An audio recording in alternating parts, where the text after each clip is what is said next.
Assalamualaikum warahmatullahi wabarakatuh. Selamat pagi, siang, sore, dan malam untuk Ibu Desi Indrawati selaku dosen mata kuliah Bahasa Indonesia dan teman-teman sekalian. Perkenalkan, di sini kami dari kelompok 5 mata kuliah Bahasa Indonesia kelas LVFA yang beranggotakan Aisyatul Afifah, Anggreni Puspitasari, Inneke Vira Salsabila, Satria Mukti Wibawa, dan Sofian Fikri. Di sini kami akan menyampaikan presentasi mengenai artikel yang sudah kami susun dengan judul Dampak Implementasi Metode Variable Costing dan Absorption Costing terhadap Profitabilitas Perusahaan. Next. Pada presentasi ini, kami akan membahas beberapa topik pembahasan, yaitu yang pertama ada pendahuluan, yang kedua ada tujuan penelitian, yang ketiga ada metode penelitian, yang keempat ada pembahasan dan hasil, dan yang kelima kesimpulan.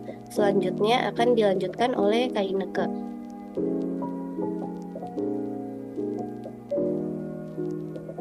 Di sini saya akan membahas tentang pendahuluan dan tujuan dari penelitian. Next. Dalam dunia bisnis, metode inventory costing itu berdampak untuk profitabilitas perusahaan. Nah, metode inventory costing ini berdampaknya bisa pada laporan keuangan, keuntungan, dan keputusan strategis. Perusahaan ini perlu untuk memilih metode inventory costing yang tepat. Itu tujuannya untuk menghitung laba bersih secara akurat dan pembuatan keputusan strategis yang tepat. Kemudian ada faktor-faktor yang perlu dipertimbangkan seperti struktur biaya perusahaan, perilaku laba perusahaan, tujuan dan strategis perusahaan. Nah, metode inventory costing ini sebenarnya ada 3 jenis, tetapi yang mau kita bahas di sini hanya 2, yaitu variable costing dan absorption costing. Dan keduanya ini memiliki dampak yang berbeda terhadap profitabilitas perusahaan. Nah, yang variable costing itu untuk laba bersihnya di tahun pertama ada kemungkinan lebih rendah, tapi untuk tahun-tahun berikutnya ada kemungkinan untuk lebih tinggi. Dan untuk perubahan volume produksinya itu lebih sensitif daripada absorption costing. Sedangkan yang absorption costing itu laba bersihnya di tahun pertama itu cenderung lebih tinggi. Kemudian untuk tahun-tahun berikutnya itu lebih rendah. Jadi kebalikannya variable costing. Kemudian untuk perubahan volume produksinya itu cenderung kurang sensitif. Next.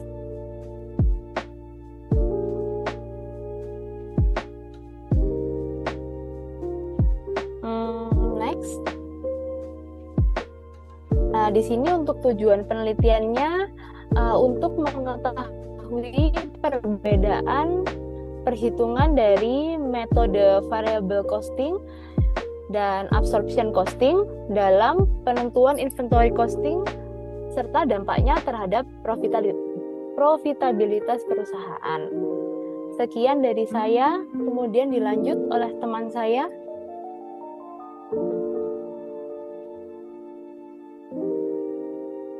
Kepada Kak Inneke atas waktu dan kesempatannya. Selanjutnya saya akan melanjutkan pembahasan berikutnya, yaitu metode penelitian. Metode penelitian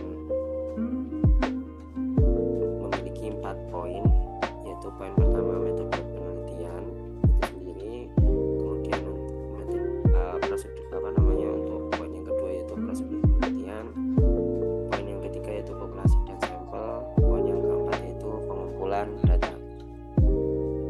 Yang pertama yaitu metode penelitian, kita menggunakan metode kuantitatif dengan pendekatan komparatif.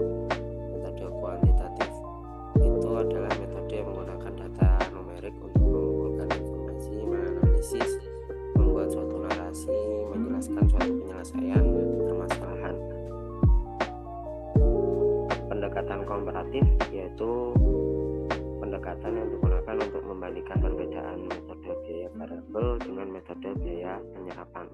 Jadi ketika data numerik sudah diperhitungkan, kemudian nanti akan diselesaikan dengan membandingkan kedua metode tersebut, yaitu metode biaya variabel maupun metode biaya penyerapan. Kemudian poin kedua yaitu prosedur penelitian. Ada 3 poin. Yang pertama yaitu pengumpulan data, yang kedua yaitu analisis data, yang ketiga yaitu implementasi. Pengumpulan data sendiri kita peroleh dari data keuangan studi kasus mata kuliah akuntansi biaya. Ketika data keuangan sudah diperoleh, data dianalisis, dikaji, dan dibuat perhitungan menggunakan metode biaya variabel maupun metode penyerapan. Ketika kedua metode sudah dibuat perhitungannya, maka akan diketahui metode mana yang lebih efektif dalam penerapannya yang sesuai dengan kebutuhan perusahaan. Kemudian untuk poin yang ketiga yaitu populasi dan sampel. Untuk pemilihan populasi dan sampel menggunakan teknik purposive sampling, yang mana yang paling relevan dan sesuai dengan tujuan penelitian. Dalam hal ini untuk populasi sendiri itu merupakan perusahaan manufaktur pada studi kasus mata kuliah akuntansi biaya yang menggunakan metode inventory costing. Untuk sampel dalam penelitian ini merupakan studi kasus mata kuliah akuntansi biaya yang memenuhi kriteria, antara lain: 1. Perusahaan yang menggunakan metode inventory costing dalam pembuatan laporan keuangan. 2. Memiliki data laporan keuangan lengkap yang dapat dianalisis.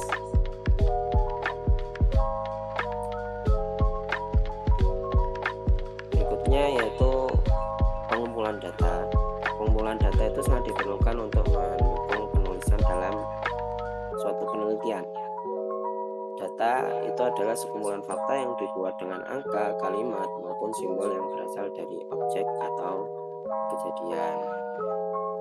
Sehingga dengan adanya data itu untuk mendukung suatu penelitian, menguatkan suatu penelitian,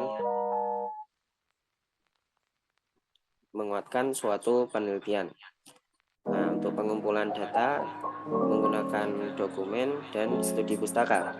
Untuk dokumen sendiri kita peroleh melalui analisis data laporan keuangan perusahaan yang menerapkan metode inventory costing dalam perhitungan persediaan yang diperoleh dari studi kasus mata kuliah akuntansi biaya. Kemudian untuk pengumpulan data yang kedua yaitu studi pustaka. Studi pustaka itu adalah mengumpulkan data dan bahan berdasarkan dari berbagai jenis buku, jurnal, dan sumber lain yang memiliki relevansi dengan permasalahan dalam penelitian. Cukup sekian dari saya, kemudian akan dilanjutkan oleh teman saya. Baik, terima kasih. Nama saya Aisyah, akan melanjutkan dari segi pembahasan. Next.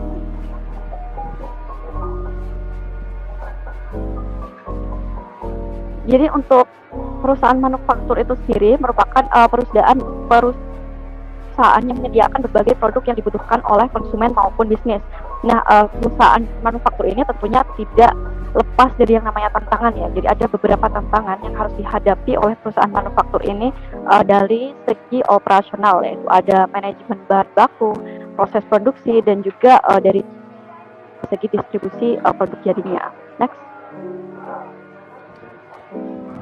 Nah, salah satu hal yang harus dipertimbangkan dari perusahaan manufaktur itu merupakan manajemen inventory, atau yang termasuk di dalamnya adalah inventory costing.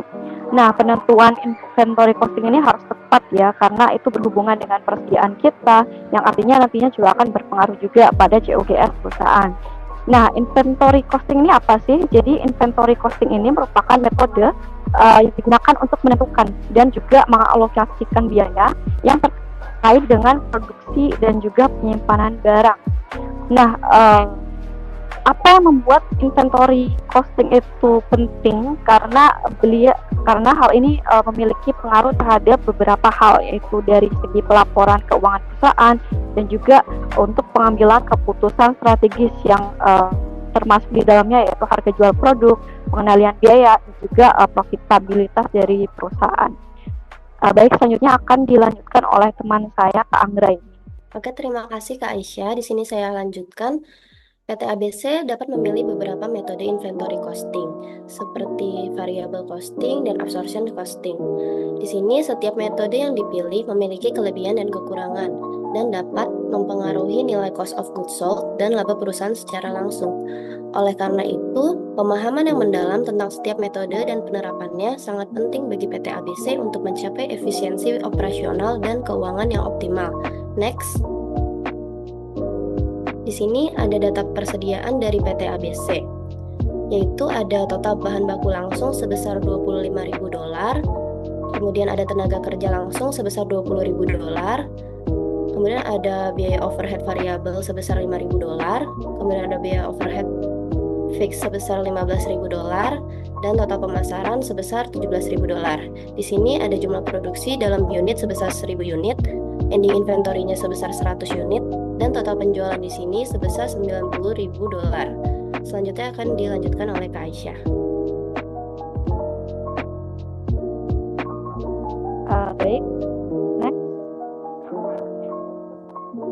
Jadi untuk pembahasannya yaitu dalam perhitungan variabel manufacturing cost per unit itu tidak adanya perbedaan. Nah, perbedaan penggunaan kedua metode itu akan terjadi ketika kita memperhitungkan yang namanya cost per unitnya, karena itu melibatkan yang namanya fixed manufacturing cost per unit, sehingga perbedaan akan terlihat pada laporan laba rugi perusahaan. Nah, di sini kita bisa lihat ya, untuk variabel total variabel manufacturing cost-nya per unit sebesar $50, sedangkan dari segi fixed manufacturing cost per unitnya yaitu sebesar $15 per unit. Akan dilanjutkan oleh Kak Anggra.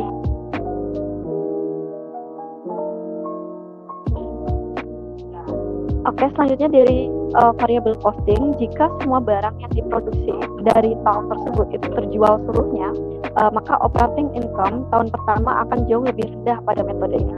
Namun pada tahun berikutnya, ketika sisa barang tersebut terjual, dari segi fixed manufacturing cost-nya tidak akan dibebankan kembali, karena sudah dibebankan pada tahun-tahun sebelumnya pada masa dia diproduksi. Next.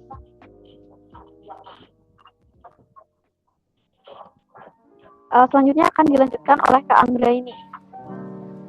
Oke, baik Kak Aisyah. Di sini saya akan membahas tentang metode absorption costing-nya. Di sini dapat dilihat pada perhitungan dengan metode absorption costing, yang mana perhitungan ini menggunakan perhitungan gross margin terlebih dahulu. Pada perhitungan ini, seluruh biaya variabel maupun tetap berkaitan dalam pembuatan produk PT ABC itu dimasukkan dulu ke dalam cost of goods sold, sehingga menghasilkan yang namanya gross margin. Di sini gross margin itu didapat dari total pendapatan dikurangi dengan cost of goods sold. Setelah itu, menghitung operation margin dengan cara mengurangi seluruh biaya variabel dan biaya tetap dari marketing pada gross margin. Di sini laba dengan metode absorption costing cenderung lebih tinggi pada tahun pertama jika produksi lebih besar dari penjualannya, karena sebagian biaya tetap produksi akan ditahan dalam persediaan dan hanya dibebankan pada saat produksi itu terjual. Selanjutnya akan dilanjutkan oleh Kak Satria terkait hasil dan kesimpulan. Terima kasih kepada Kak Anggra ini. Selanjutnya untuk hasil penelitian. Berdasarkan hasil penelitian, penggunaan absorption costing dan variable costing dapat mempengaruhi laporan keuangan perusahaan. Pada variable costing, fixed manufacturing cost akan langsung dibebankan di tahun produksi, sedangkan pada absorption costing, fixed manufacturing cost tersebut akan masuk ke biaya produk sehingga menjadi beban ketika terjual atau menjadi cost of goods sold. Hal tersebut mempengaruhi laporan keuangan, baik itu di laporan laba rugi pada bagian operating income maupun laporan posisi keuangan pada bagian inventory. Next. Untuk kesimpulannya, next, jika seluruh barang yang diproduksi dapat terjual seluruhnya, maka tidak akan ada perbedaan pada operating income baik kedua metode, baik absorption costing maupun variable costing. Absorption costing menghasilkan COGS yang lebih besar daripada variable costing jika barang yang diproduksi tidak berhasil terjual seluruhnya di tahun produksi. Kemudian penggunaan kedua metode ini memiliki kelebihan dan kekurangannya masing-masing sehingga tergantung pada jenis usaha dan barang apa yang diproduksi oleh perusahaan. Selanjutnya saya kembalikan ke Anggreni. Baik, terima kasih. Sekian presentasi dari kelompok 5 mata kuliah Bahasa Indonesia kelas LVFA yang berjudul Dampak Implementasi Metode Variable Costing dan Absorption Costing terhadap Profitabilitas Perusahaan. Di sini kami ucapkan terima kasih banyak kepada Ibu Desi Indrawati serta teman-teman yang sudah mendengarkan presentasi kami. Semoga informasi yang kami sampaikan dapat bermanfaat bagi kita semua. Wassalamualaikum warahmatullahi wabarakatuh. Selamat melanjutkan aktivitas dan sampai jumpa.